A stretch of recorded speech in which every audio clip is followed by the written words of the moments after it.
Howdy Hoopers, it's Shay Rippinger here of Hip the Hoopla, and welcome to the Hoopla of Y'all show, where we talk about, and when I say we, I mean me, but we, because it can be an interactive dialogue, because it is a live show, talk about health, humor, and hooping. So tonight's theme is immersion, and this is part two of the Flow series.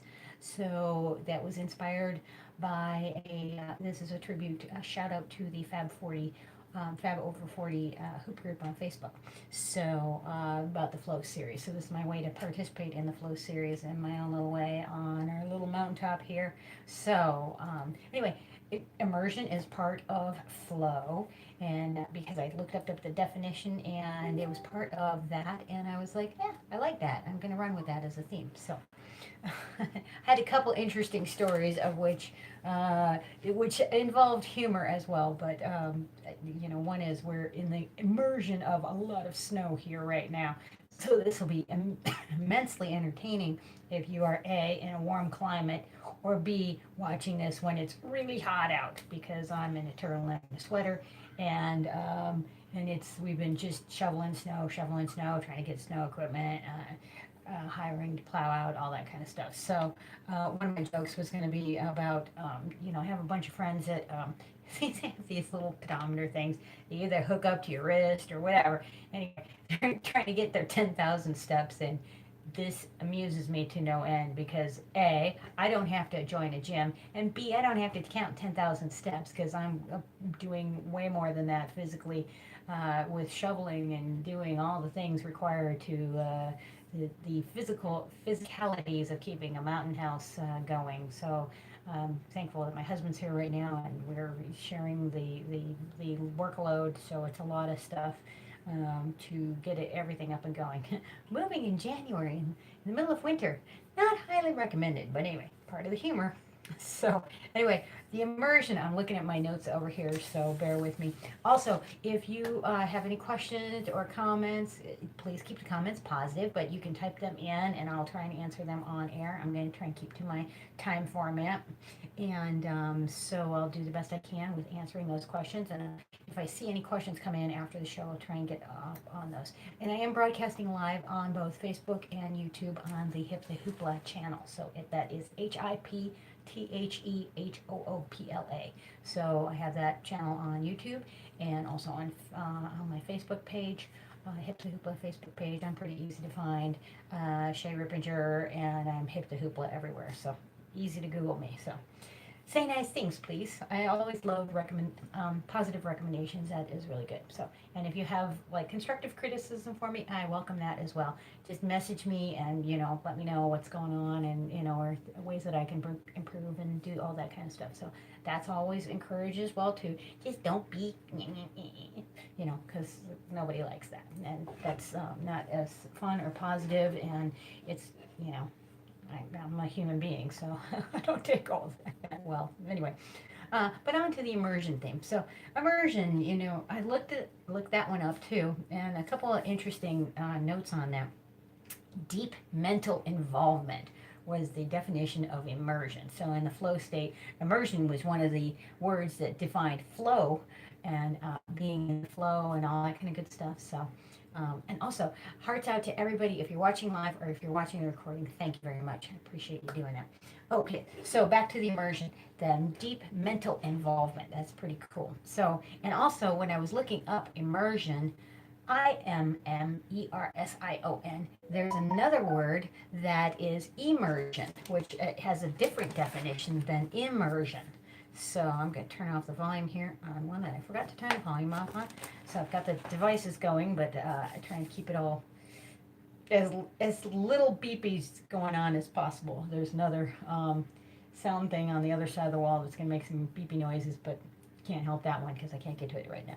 Anyway, so on that, so there was an interesting thing. So like I said, I try and give you like a little health tip, some humor, and some hooping stuff. So the immersion part of this, when I was watching something, I don't know, there was an interesting thing about yawning that came up, and I don't know where that came up, but it was kind of funny, and it reminded me of a story of like when I taught my classes in Lakewood, Lakewood and Denver, in the Colorado area when I was teaching some more live classes, live and in person.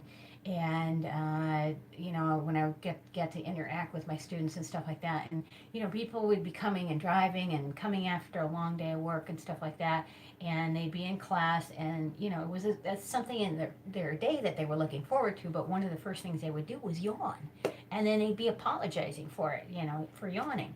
And I heard this really interesting thing that yawning is your body's way of your brain's way of switching gears to going into the next activity. So although a lot of people think that it's about being tired, which it can be, of course, it can also be your brain's way of switching gears. So I was never offended if somebody came into my class and yawned, because and I would tell them that, and then they feel better about it, and they get all perky from hooping, and enjoy the humor and my teaching style and all that kind of stuff. So it was all good. So, but anyway, I offer that out there to you because it was a really fun thing about yawning. Hi, Lori. So, Lori is a friend of mine that is in another location. And now we're like women who chop wood in the woods and, shovel snow and do all this kind of stuff and try and keep warm and keep our bodies from being broken. So, anyway, I guess switch my seating position here. And I keep hitting this bat box below. I got to show you guys this. This is pretty cool. A friend of mine sent me a bat box, and it really is. It's where bats live. So apparently they go up there and they they have a safe place to go. And I've been wanting a bat box for a long time. We went to, I had a friend of mine who was a belly dancer who had a bat tattooed on her. Some people call it a tramp stamp, but she had this tattooed at her lower back, and she could actually make the bat like move through her belly dancing technique because she was that good. Anyway, her cool thing, she raised money for bats because they got like the white nose disease where they killed bat populations and stuff like that, where it's a really big deal. And bats are as important as bees to us because they pollinate a lot of our food. Anyway, because of her and her interest in things that I wouldn't have ever thought a bat was cute or interesting or whatever until I met her, and she had such a passion about bats. And so when we were in Costa Rica on our honeymoon, we actually got to go to a bat sanctuary where we passed one, and I was like, we got to go to that. And my husband and I were really, it was so cool when we went there. They had the guy that did the tour could do the tour in like 7 different languages. He was that he's just knowledgeable and everything. Anyway, but it was really fascinating. And the bats, they are so darn cute, but they're also really, really important. And we wouldn't have bananas if it weren't for bats. So anyway, a neighbor friend of mine that was in Colorado before I moved from Colorado to Idaho, she was going to get me a bat box for my birthday last year. And she kept saying, I'm going to get you that bat box. I'm going to get you that bat box. And then I moved here, and then in the mail, surprisingly, and a miracle of all miracles, I got this package, and it was the bat box. She goes, I didn't forget about the bat box. So I was really thrilled to get this. So anyway, that's so I'm going to be immersed in bats. I don't know how many will fit in there, but maybe little guys. I'm hoping that they'll come and and do their thing and have a neat place to hang out here, since we're up on a mountaintop and in the wilderness, and they can have a place to be immersed themselves in a happy space where happy, safe space. Anyway, so I digressed off there. I was going to tell you about it. So the health thing was about the yawning thing. So about the yawns. And also yawns. So the next thing coming up on is my little humor take, besides me just being humorous during this presentation of the show. But also I like to do a laughter yoga exercise. Well, interestingly enough, if you've watched the show before, you probably already know that humor is contagious. So even just by watching me laugh, you might start laughing just because you're laughing at me, or it's catchy. It's a catchy thing. Well, yawning is the same way. It is a catchy thing, and I've tried this experiment with my dogs before too. Like we'll all be sitting around, and I'll see, I'm still hitting that back box. That's why how I came up with that diversion. Let me move it out of the way so I quit kicking it. And because I don't want to kick it because it's valuable and precious to me. But anyway, so laughter is a contagious thing. It's a contagious sport. I'm just gonna call it a sport. It's not really a sport. But anyway, when you start laughing, I call it the fake it till you make it laughter. And not just me calling it that, but when I studied to get my certification as a laughter yoga leader, that was a thing about, laughter is that you may not feel like it to start out with, but once one person is laughing, then another person laughs. And if you've ever been in a movie theater or in a comedy club or anything, I mean, I've been at a funeral before where I've started giggling, and people around you start giggling because it's a very inappropriate place to start laughing, and one person starts laughing and you're trying to contain it, but it's catchy. So and then pretty soon everybody's laughing, or a lot of people are laughing, and then somebody's probably pretty offended too. That's happened to me before. Anyway, so the laughter yoga exercise I'm going to do with you today is a yawn and a laugh. So yawns are contagious, and so is laughter. So I'm trying to tie it all together and immerse you in some new knowledge and all this kind of stuff with our flow state. See, we're just tying this all together. The bat box had nothing to do with anything other than just me kicking it.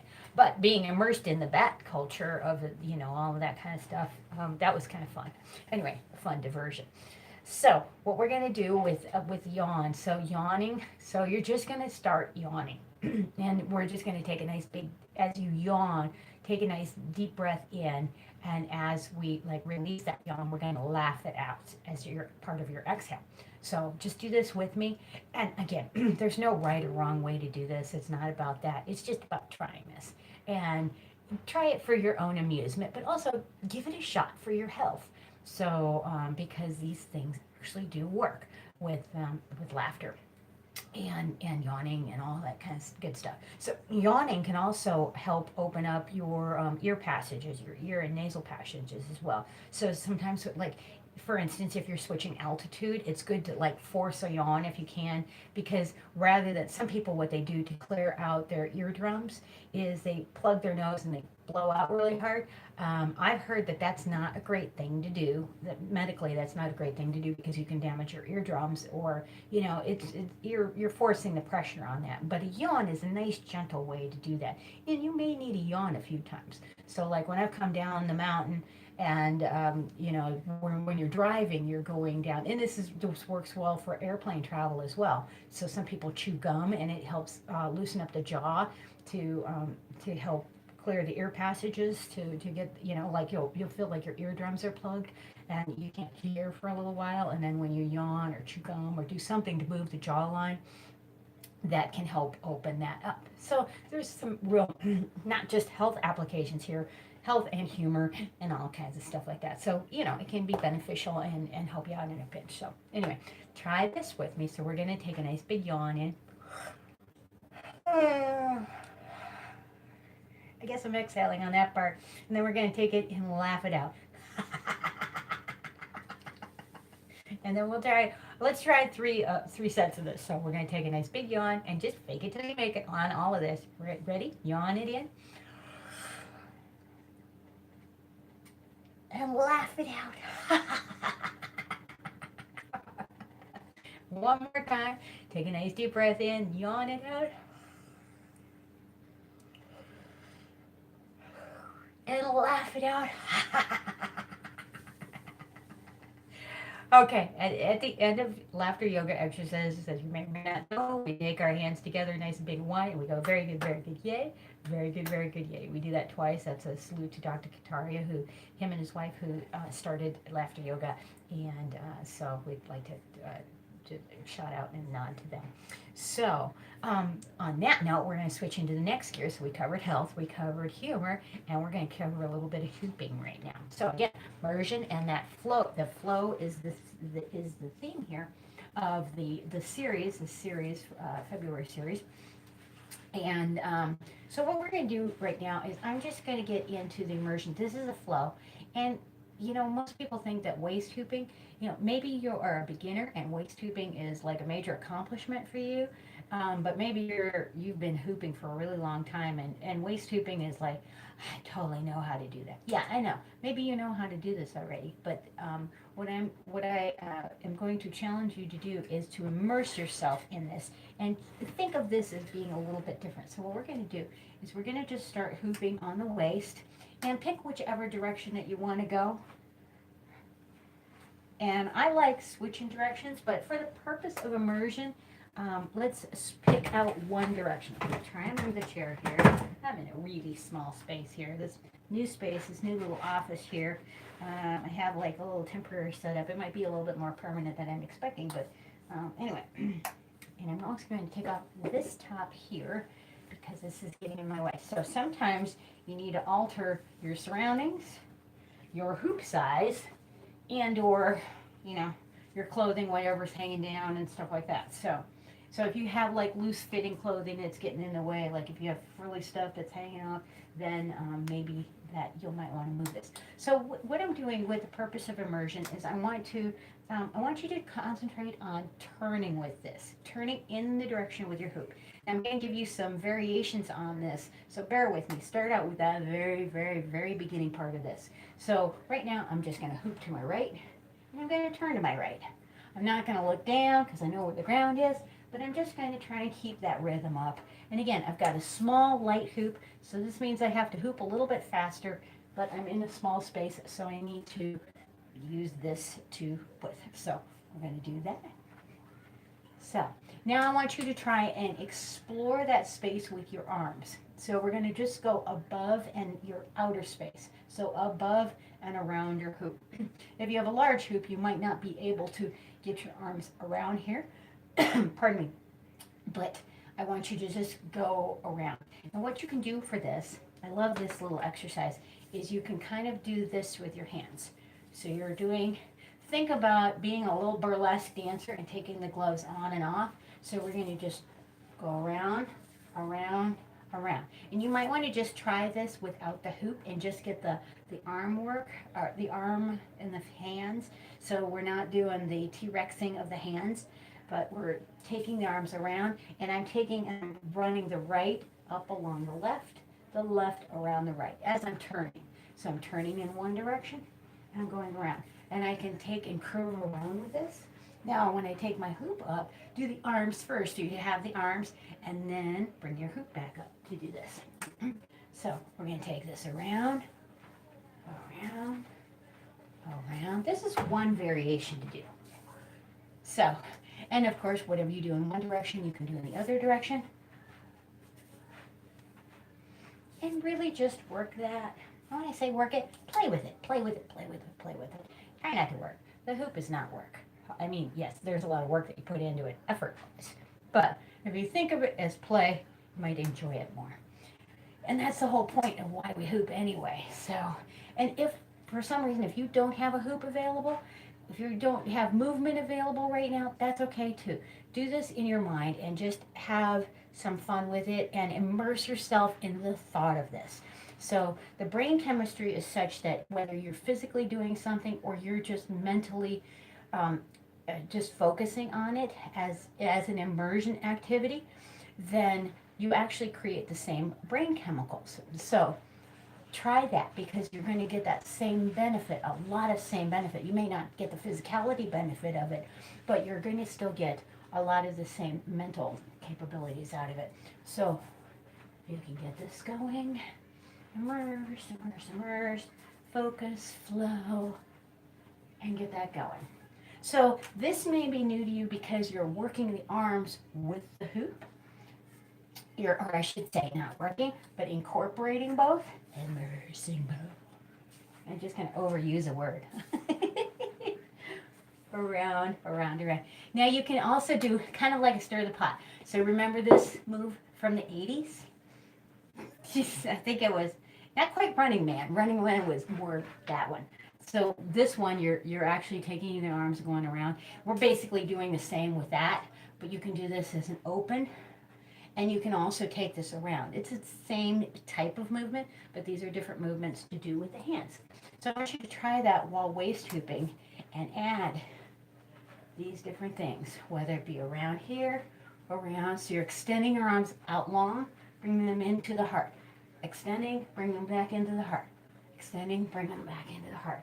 Now, if you're using a nice big hoop, this will be a slower process. So using that turn with the hoop will help you get that going slower. So that will help you focus more on getting that flow together. So anyway, I encourage you to get the hoop going just on the waist, and then do those two hand movements. The one that's a single, or around together, or around up top. So I guess there was four, yeah, one, two, and then three. Something like that. 3 variations of arms plus the waist hooping.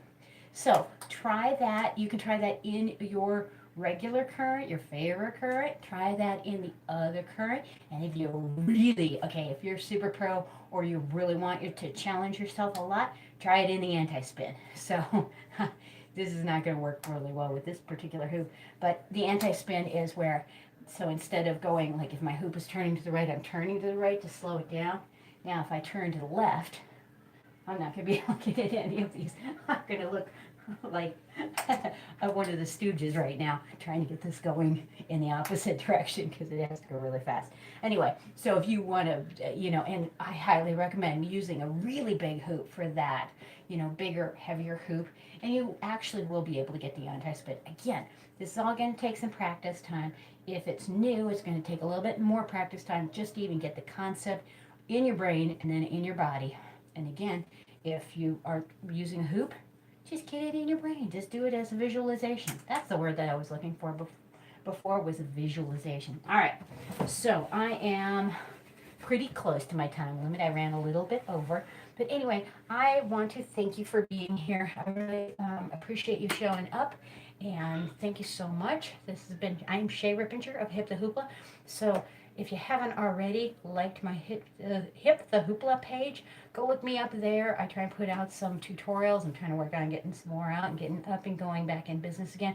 I'm doing private lessons online and online classes. So all kinds of good stuff coming up. So if you want to work with me, I would love to do that. I specialize in working and helping people recover from injury or whatever stuff that they're trying to work through, because there's always a way to work through it.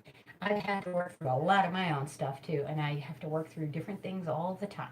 So it's a constant process for all of us, and not all of us are experts in any of it at any given moment, but sometimes we can help each other along. So I've got a lot of years of experience doing this. I've been hooping for 10 years. I've had my business for almost 8 years now, and I've been teaching dance for almost over 30 years. So yeah. So anyway, and I've gone through some stuff myself, including skin cancer and all kinds of stuff. So candida and if you want to know some of that, watch some of my other episodes where I, last year that I went through that stuff and, kind of documented online with that. But anyway, in other words, we all have something that we're dealing with. So sometimes life is up and sometimes life is like, meow. So, sometimes we need a little bit of help getting through and navigating those waters. So, and asking for help is one of those ways to do that. So, anyway, I wish you lots of blessings, lots of hoop love. Thank you so much for being here. I'm Shay Rippinger. Have a great night, great day, great week, great month, great life. Rock on. Peace out. Bye.